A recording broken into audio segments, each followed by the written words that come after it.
Chateaubriand raconte sa naissance sur un rocher tragique, un soir de tempête. Un même cliché romantique est à l'œuvre quand l'évangile est choisi pour des cérémonies de mariage.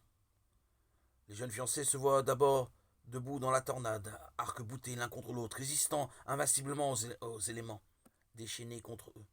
Leur amour mutuel, pense-t-il, est le roc solide sur lequel se bâtit une union indestructible.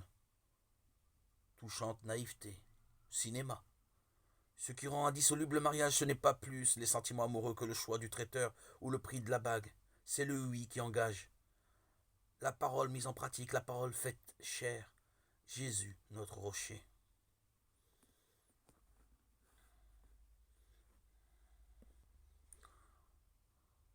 Soyons des protecteurs du mariage, la sainteté du mariage. Défendons-la contre vent et marée. Que le mariage ne soit pas ballotté à tout vent de doctrine. Éphésiens 4, 14.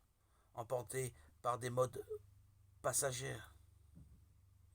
Ce qu'elle dit n'est pas son fondement. Le mariage n'est ni un blocos où les deux époux se font une carapace de leurs sentiments, ni un concours douillet pour se calfeutrer et s'abstraire du réel.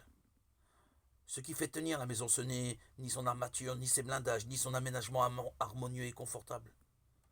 Ce sont ses fondations invisibles, non l'unité externe des vis et des boulons, mais l'unité interne du vivant, cette âme mystérieuse et immortelle.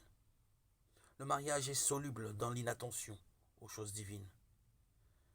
Quelle vigilance du cœur, quelle écoute diligente de la parole de Dieu dans les foyers chrétiens.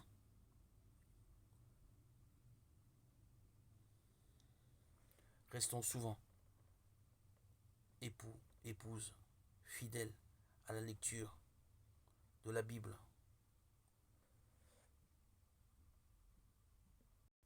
Et gardons la charité du Christ dans nos cœurs.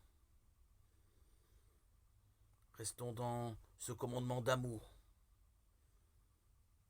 entre époux qui fonde notre vie sur l'Évangile. Et ne faisons pas d'écart entre l'idéal évangélique et nos vies quotidiennes. Le Dieu de toute consolation préserve nos couples, reçoit nos prières.